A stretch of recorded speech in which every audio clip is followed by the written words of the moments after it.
Hi guys! Today I'm going to show you how to make bone broth. This one I'm going to be making is a chicken bone broth. Bone broth is a very old recipe. It dates back 2,500 years ago. Originally used in Chinese medicine to strengthen the kidney and support digestive health, it can also be used today as a simple tonic to sip, or you can even replace chicken broth with the chicken bone broth in soups, gravies, sauces, and much more. Bone broth is very beneficial for the body. It is high in vitamins, minerals, and amino acids, which are the building blocks for protein. Now there are many bone broth recipes, let alone chicken bone broth recipes, with varying spices and herbs. This is how I like to make it.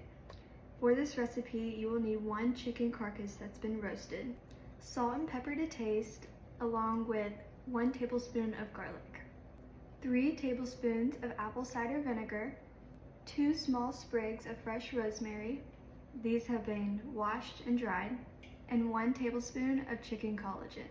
Now this collagen is simply the gelatinized substance that comes off the chicken in the bottom of the pan. Here I have a large stock pot. This one is roughly 2 gallons. We want to start by adding our chicken carcass to the stock pot. Next, we'll add our garlic and salt and pepper. Then the apple cider vinegar. This is used to really just break down the collagen to make it more abundant in the broth. If you don't have apple cider vinegar, you can also use lemon or lemon juice. Now the rosemary sprigs. And finally, we'll add our chicken collagen.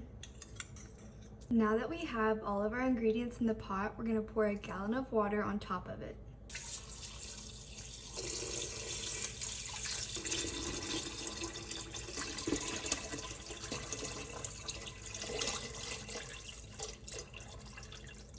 Now we're going to go ahead and give it a stir so we incorporate all the ingredients. We're now going to set this to a medium-high heat and bring it to a boil. While we're waiting for our broth to come to a boil, we need to remember to keep stirring it frequently so that nothing's getting scorched. We've now reached a boil, so we're going to reduce the heat to low and let it simmer for 3 to 4 hours. Once again, it's important that we remember to frequently stir it just so that nothing gets scorched. As the broth continues to cook, you'll notice that the water level will decrease. That's normal. It's been 4 hours and it's time to go ahead and strain our broth. This is what our broth looks like. It's reduced quite a bit. Whenever we're straining this, we do need to remember that there is some oil in the pot from the fat content of our chicken. That being said, we do need to try not to splash it because it can burn quite a bit.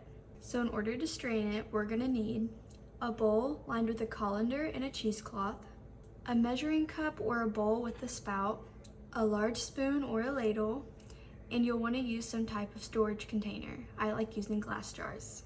So to strain it without splashing too much, we're going to remove the large pieces first and then pour the liquid through the cheesecloth.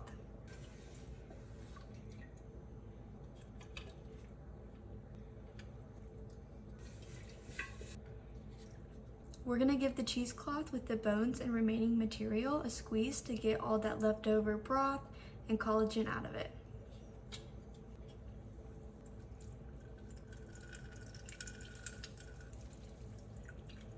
Now we can go ahead and discard of this. I got a little bit of bone broth from that material, so I'm going to pour it in the measuring cup and then into my glass container. Now that we got most of our leftover material out of the pot, it will be easier to pour the broth through the cheesecloth.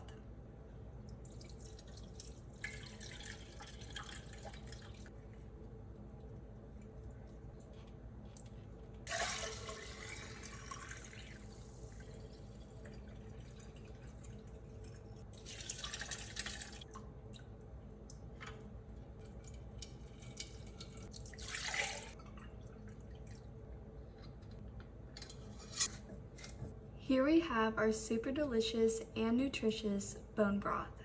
So from this recipe, I got about 4 cups of bone broth. This will stay good in the fridge for about 3 to 4 days. Or you can even freeze it for a year. Thank you guys for watching. If you happen to like this video or found it interesting, go ahead and give it a thumbs up, and don't forget to subscribe so you don't miss any future content. If you have any questions, comments, or if you happen to make this recipe, let me know in the comments below. Cheerio and Drasta!